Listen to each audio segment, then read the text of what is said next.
Hi everybody, my name is Дженевийв Горничek and I'm the author of The Witch's Heart. I'm really excited that Orange Books is bringing The Witch's Heart to readers in Bulgaria, so I'm here today to talk a little bit about the book and what you can expect if you decide to pick it up. The Witch's Heart is a novel that reimagines Norse mythology, but it reimagines it with the perspective of the giantess Angerboda. We don't really know a whole lot about her from the myths. What we do know is that she has three peculiar children with the trickster god Loki. They are Hel, who is the ruler of the dead, Fenrir, who is the giant wolf who is fated to eat the god Odin at Ragnarok, and Jormungand, who is the giant snake who is fated to kill Thor at Ragnarok. Ragnarok being the apocalypse at the end of the Norse myths where all the gods are fated to die. I'm really honored to say that people have compared it to two of my favorite books, Song of Achilles and Circe, as well as Ariadne by Jennifer Saint, Sister Song by Lucy Holland, and a lot of other mythological retellings. So if you enjoyed any of those titles, The Witch's Heart might be a great book for you.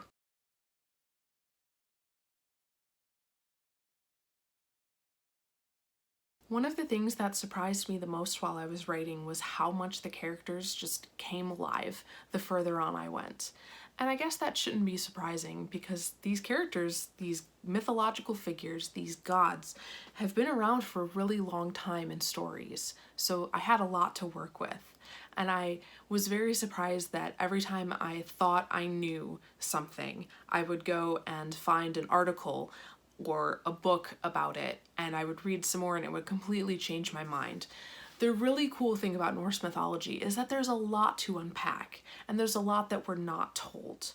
So really, if we're not told, I could do whatever I want. And that's what I did in The Witch's Heart.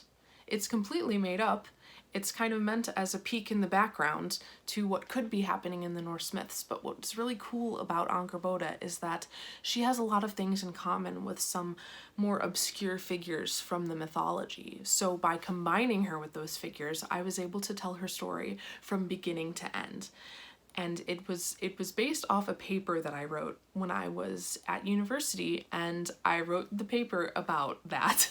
So just the sheer amount of research was surprising, and all of everything that I learned surprised me as well.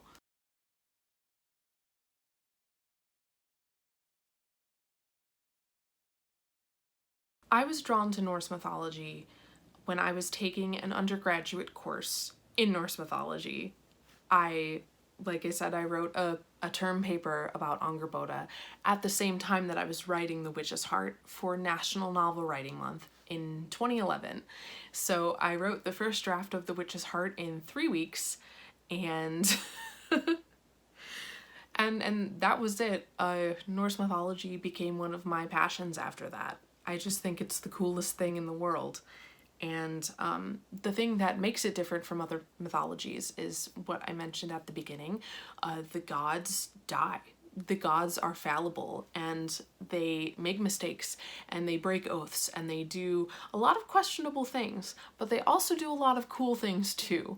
And I just thought that it's a lot of fun. I have been able to translate some of the poems from their original language while I took a class at university, and I really got to dig in and learn a lot about it, and that was one of the driving forces for writing The Witch's Heart. That's the book.